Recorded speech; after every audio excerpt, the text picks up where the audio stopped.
Docteur Synapse. J'espère que vous avez bien étudié ce cas clinique, mais avant de le résoudre, nous détaillerons la prise en charge de la décompensation cardiaque aiguë. Retenez que l'œdème pulmonaire cardiogénique ne représente que la partie superficielle de l'iceberg de la décompensation cardiaque. En premier, nous allons détailler l'approche diagnostique. D'abord, essayez de rechercher les facteurs prédisposants. Il existe 4 facteurs prédisposants à l'OAP. Une dysfonction systolique, dysfonction diastolique, la présence de pathologies valvulaires ou plus rarement une hypertension rénovasculaire. Ensuite, réalisez un bon examen clinique. Le plus fréquemment, un patient en décompensation présente une dyspnée qui peut être associée à de la toux, une augmentation des pressions veineuses jugulaires illustrée par des jugulaires turgescentes. Au niveau pulmonaire, un épanchement pleural. Nous pouvons observer de l'œdème pulmonaire dans 15% des décompensations cardiaques, avec le plus fréquemment une fonction cardiaque altérée. Nous pouvons aussi retrouver de la cite et aussi des œdèmes des membres inférieurs. Quels sont maintenant les examens complémentaires à réaliser? Face à une dyspnée aiguë, que faut-il faire?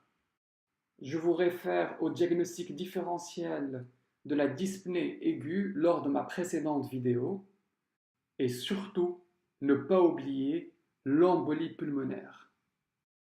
Réalisez une radiothorax, un ECG et une gazométrie. En réalisant systématiquement cette approche diagnostique, vous allez établir une probabilité qui vous permettra de déterminer si le patient présente une probabilité élevée, modérée ou faible de décompensation cardiaque. La probabilité sera élevée si le patient présente des antécédents de facteurs prédisposants avec un tableau clinique de décompensation cardiaque. La probabilité sera aussi élevée si absence d'antécédents de facteurs prédisposants avec un tableau clinique de décompensation cardiaque associé à une radiothorax présentant des signes d'œdème pulmonaire tels que les ailes de papillon. Il faut aussi exclure la présence de température. La probabilité sera modérée si le patient ne présente pas d'antécédents de facteurs prédisposants. Lorsqu'on examine le patient, on a un doute par rapport à la décompensation cardiaque. La radiothorax est souvent non contributive. Dans ce cas de figure, il faut réaliser plusieurs examens complémentaires, tels que l'ECG où on peut retrouver une fibrillation auriculaire ou une hypertrophie ventriculaire gauche. N'hésitez pas à doser le BNP ou le pro-BNP dans ces situations.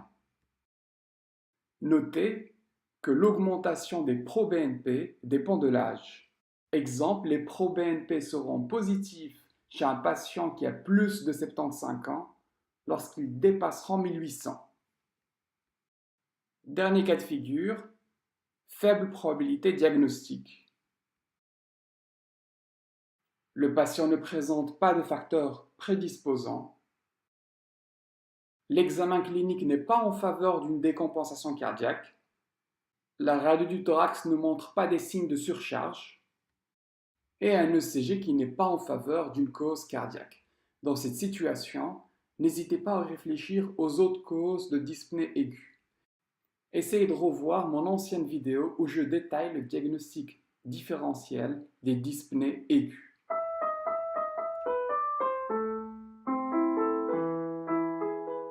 Après avoir établi la probabilité diagnostique, nous classerons ensuite cette décompensation cardiaque en catégorie clinique. Et ne pas oublier d'établir la gravité de cette situation. Rappelons que les signes de congestion étant l'œdème pulmonaire aigu, des jugulaires turgescentes, de la cite, des œdèmes des membres inférieurs ou une hépatomégalie. Lors d'une décompensation cardiaque, ces signes de congestion sont présents dans 90% des cas.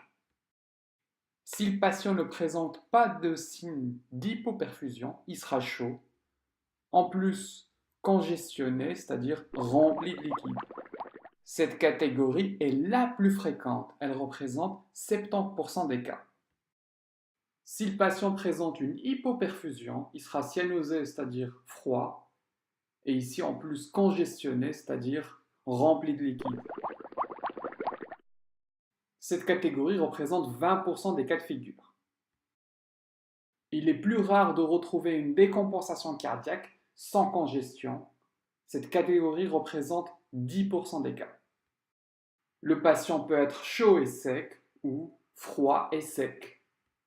Quels sont maintenant les signes de gravité? Ces signes sont extrêmement importants à retenir. Une saturation inférieure à 90%, une détresse respiratoire qui peut se manifester par un tirage ou une fréquence respiratoire supérieure à 25, la présence de signes d'hypoperfusion ou une tension artérielle systolique inférieure à 90 mm de mercure. Et en dernier, une fréquence cardiaque très faible, inférieure à 40 ou très élevée, c'est-à-dire supérieure à 130. Si vous rencontrez ces signes de gravité, n'hésitez surtout pas à envoyer le patient en soins intensifs. Et en dernier, n'oubliez surtout pas de penser aux facteurs précipitants qui représentent la cause de cette décompensation cardiaque.